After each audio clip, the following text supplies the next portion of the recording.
Hello friends, ओम श्री गणेशाय नमः। जय श्री कृष्णा। आप सभी का स्वागत है आपकी अपनी यूट्यूब चैनल पर। फ्रेंड्स, आज हम आपको इस वीडियो में बताने जा रहे हैं कि चैत्र मास की कृष्ण पक्ष की पाप मोचनी एकादशी का शुभ मुहूर्त, व्रत पारण का समय, पूजा विधि, व्रत कथा, महत्व और हर मनोकामना को पूर्ण करने वाले अचूक उपाय के बारे में। फ्रेंड्स, वीडियो शुरू करने से पहले आपसे रिक्वेस्ट है, अगर आप हमारे चैनल पर नए हैं और आपने अभी तक चैनल को सब्सक्राइब नहीं किया है तो प्लीज़ सब्सक्राइब कीजिएगा चैनल को। साथ ही प्रेस कीजिएगा बेल आइकन को, जिससे नए वीडियो से रिलेटेड नोटिफिकेशन आपको तुरंत प्राप्त हो सके। और वीडियो पसंद आने पर वीडियो को लाइक और शेयर जरूर कीजिएगा, ताकि सभी भक्तों को इस वीडियो का लाभ प्राप्त हो सके। और कमेंट बॉक्स में जय श्री कृष्णा जरूर लिखिएगा। चैत्र मास के कृष्ण पक्ष में पड़ने वाली एकादशी को पाप मोचनी एकादशी के नाम से जाना जाता है। इस एकादशी व्रत में भगवान विष्णु के चतुर्भुज स्वरूप की पूजा की जाती है। पौराणिक मान्यताओं के अनुसार इस एकादशी का व्रत करने से जन्म जन्म के पापों से मुक्ति मिलती है, इसलिए इस एकादशी का नाम पाप मोचनी एकादशी है। इस व्रत के प्रभाव और फल के बारे में स्वयं भगवान कृष्ण ने अर्जुन को बताया है। इस व्रत को करने से मनुष्य के लिए मोक्ष के द्वार खुल जाते हैं। साल 2024 में चैत्र मास की कृष्ण पक्ष की एकादशी 5 अप्रैल 2024 शुक्रवार के दिन है। साल 2024 में चैत्र मास की कृष्ण पक्ष की एकादशी पर दुर्लभ संयोग बन रहे हैं। इस दिन साध्य योग, शुभ योग और शुक्ल योग का शुभ संयोग बन रहा है। इन योगों के बनने के कारण इस दिन का महत्व कई गुना अधिक बढ़ जाता है।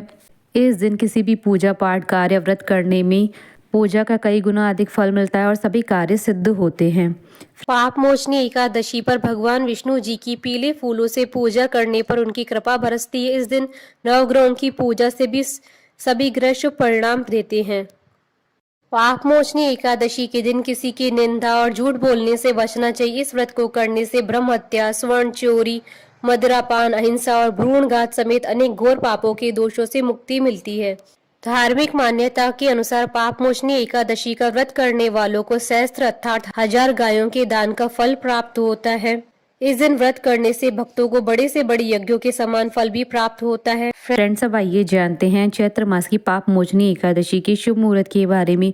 हिंदू पंचांग के अनुसार साल 2024 में पाप मोचनी एकादशी का व्रत 5 अप्रैल 2024 शुक्रवार के दिन है। चैत्र कृष्ण एकादशी तिथि प्रारंभ होगी 4 अप्रैल 2024 को शाम 4:14 पर और चैत्र कृष्ण एकादशी तिथि का समापन होगा 5 अप्रैल 2024 को दोपहर 1:28 पर। व्रत पारण का समय रहेगा 6 अप्रैल 2024 को सुबह 6:12 से सुबह 8:43 तक और हरिवासर समाप्ति का समय रहेगा 6 अप्रैल 2024 को सुबह 10:19 पर।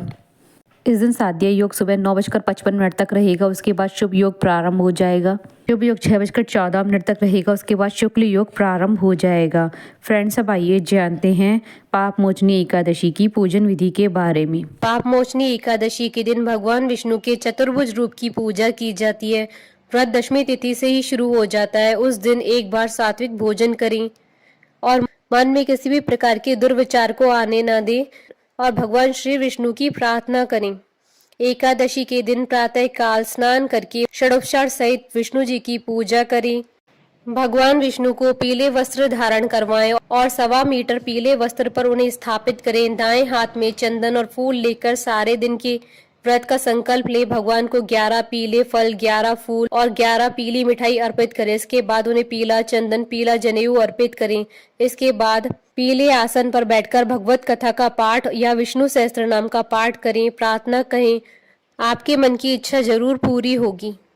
पूजा के बाद भगवान विष्णु की इस व्रत कथा का पाठ पढ़ें। घी का दीपक जलाकर भगवान के समक्ष जाने या अनजाने में हुए पाप के लिए क्षमा मांगे। ओम नमो भगवते वासुदेवाय मंत्र का जप करें। इसके साथ ही एकादशी तिथि के दिन रात्रि को जागरण करें। इस दिन भिक्षुक, जरूरतमंद व्यक्ति व ब्राह्मणों को दान और भोजन अवश्य कराना चाहिए। द्वादशी के दिन प्रातः स्नान करके विष्णु भगवान की पूजा करें। फिर ब्राह्मणों को भोजन करवाकर दक्षिणा सहित विदा करें और व्रत का पारण करें। पाप मोचनी एकादशी व्रत की पौराणिक कथा। अर्जुन ने भगवान श्री कृष्ण से कहा, हे मधुसूदन, अब आप मुझे चैत्र माह के कृष्ण पक्ष में आने वाली एकादशी के बारे में बताइए। इस एकादशी का क्या नाम है तथा उसकी क्या विधि है? कृपा करके आप मेरी बढ़ती हुई जिज्ञासा को शांत करें। भगवान श्री कृष्ण ने कहा, हे अर्जुन, चैत्र मास के कृष्ण पक्ष की एकादशी को पाप मोचनी एकादशी की नाम से जाना जाता है। एक बार की बात है, पृथ्वीपति राजा मानधाता ने लोमेश ऋषि से यही प्रश्न किया था जो तुमने मुझसे किया है। अतः जो कुछ भी ऋषि लोमेश ने राजा मानधाता को बतलाया वही मैं तुमसे कह रहा हूँ। राजा मानधाता ने धर्म के गुप्त रहस्यों के ज्ञाता महर्षि लोमेश से पूछा, हे ऋषि श्रेष्ठ, मनुष्य के पापों का मोचन किस प्रकार संभव है? कृपा कर कोई ऐसा सरल उपाय बताइए जिससे सभी को सहज ही पापों से छुटकारा मिल जाए। महर्षि लोमेश ने कहा, हे नृपति, चैत्र मास के कृष्ण पक्ष की एकादशी का नाम पाप मोचनी एकादशी है। उसके व्रत के प्रभाव से मनुष्य के अनेक पाप नष्ट हो जाते हैं। मैं तुम्हें इस व्रत की कथा सुनाता हूँ, ध्यान पूर्वक श्रवण करो। प्राचीन समय में चैत्रत नाम का एक वन था। उसमें अप्सराएं किन्नरों के साथ विहार करती थी। वहां सदैव वसंत का मौसम रहता था, अर्थात उस जगह सदा नाना प्रकार के पुष्प खिले रहते थे। वहीं कभी गंधर्व कन्याएं विहार किया करती थी, कभी देवेंद्र अन्य देवताओं के साथ क्रीड़ा किया करते थे। उसी वन में मेधावी नाम के एक ऋषि भी तपस्या में लीन थे। वे शिव भक्त थे। एक दिन मंजू घोषा नामक एक अप्सरा ने उनको मोहित कर उनकी निकटता का लाभ उठाने की चेष्टा की, इसलिए वे कुछ ही दूरी पर बैठ वीणा बजाकर मधुर स्वर में गाने लगी। उसी समय शिव भक्त महर्षि मेधावी को कामदेव भी जीतने का प्रयास करने लगी। कामदेव ने उस सुंदर अप्सरा के भ्रू का धनुष बनाया, कटाक्ष को उसकी प्रत्यंशा बनाई और उसके नेत्रों को मंजू घोषा अप्सरा का सेनापति बनाया। इस तरह कामदेव अपने शत्रु भक्त को जीतने को तैयार हुआ। उस समय महर्षि मेधावी भी युवावस्था में थे और काफी हष्टपुष्ट थे। उन्होंने यज्ञोपवीत तथा दंड धारण कर रखा था। वे दूसरे कामदेव के समान प्रतीत हो रहे थे। उस मुनि को देखकर कामदेव के वश में हुई मंजू घोषा ने धीरे धीरे मधुर वाणी से वीणा पर गायन शुरू किया तो महर्षि मेधावी भी मंजू घोषा के मधुर गाने पर तथा उसके सौंदर्य पर मोहित हो गए। वह अप्सरा मेधावी मुनि को कामदेव से पीड़ित जानकर उनसे आलिंगन करने लगी। महर्षि मेधावी उसके सौंदर्य पर मोहित होकर शिव रहस्य को भूल गए और काम के वशीभूत होकर उसके साथ रमण करने लगे। काम के वशीभूत होने के कारण मुनि को उस समय दिन रात का भी ज्ञान न रहा और काफी समय तक वे रमण करते रहे। उस समय के पश्चात मंजू घोषा उस मुनि से बोली, हे ऋषिवर, अब मुझे बहुत समय हो गया है, अतः स्वर्ग जाने की आज्ञा दीजिए। अप्सरा की बात सुनकर ऋषि ने कहा, हे मोहिनी, संध्या को तो आई हो, प्रातः काल होने पर चली जाना। ऋषि के ऐसे वचनों को सुनकर अप्सरा उसके साथ रमण करने लगी। इसी प्रकार दोनों ने साथ साथ बहुत समय बिताया। मंजू घोषा ने एक दिन ऋषि से कहा, हे विप्र, अब आप मुझे स्वर्ग जाने की आज्ञा दीजिए। मुनि ने इस बार भी वही कहा, हे रूपसी, अभी ज्यादा समय व्यतीत नहीं हुआ है, कुछ समय और ठहरू। मुनि की बात सुन अप्सरा ने कहा, हे ऋषिवर, आपकी रात तो बहुत लंबी है, आप स्वयं ही सोचिए कि मुझे आपके पास आए कितना समय हो गया है, अब और ज्यादा समय तक ठहरना क्या उचित है? अप्सरा की बात सुनकर मुनि को समय का बोध हुआ। वह गंभीरता पूर्वक विचार करने लगा। जब उन्हें समय का ज्ञान हुआ कि उन्हें रमण करते हुए 57 वर्ष व्यतीत हो चुके हैं तो उस अप्सरा को वह काल का रूप समझने लगा। इतना ज्यादा समय भोग विलास में व्यर्थ चला जाने पर उन्हें बड़ा क्रोध आया।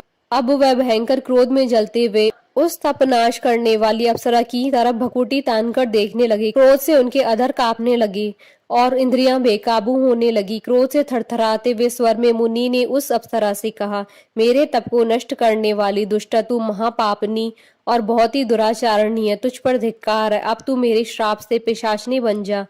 मुनि के क्रोध युक्त श्राप से वह अप्सरा पिशाचनी बन गई। यह देख वह व्यथित होकर बोली, हे ऋषिवर, अब मुझ पर क्रोध त्याग कर प्रसन्न होइए और कृपा करके बताइए कि इस श्राप का निवारण कैसे होगा।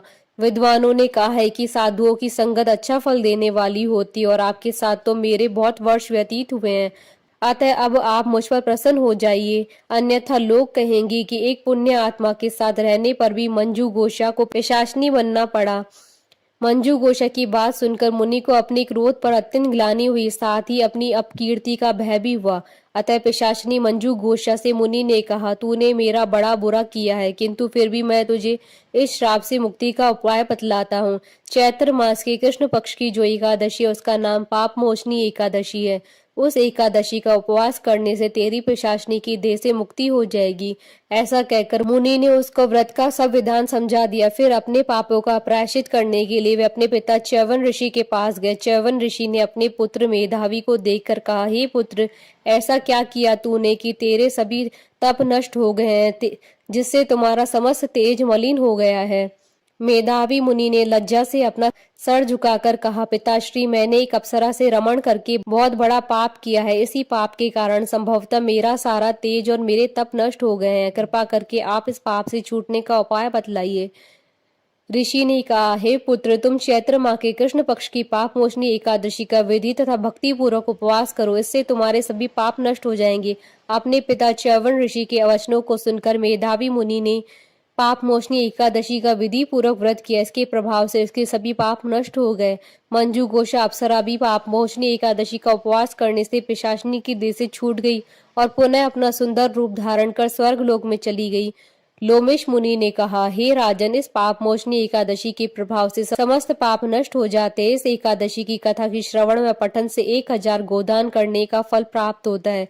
इस उपवास के करने से ब्रह्म हत्या करने वाले, स्वर्ण चुराने वाले, मद्यपान करने वाले, अगम्य कमन करने वाले आदि भयंकर पाप भी नष्ट हो जाते हैं और अंत में स्वर्ग लोक की प्राप्ति होती है। बोलिए भगवान विष्णु जी की जय, सनातन धर्म की जय। हमारे साथ इस वीडियो में अंत तक बने रहने के लिए आपका धन्यवाद। ओम श्री गणेशाय नमः। जय श्री कृष्णा।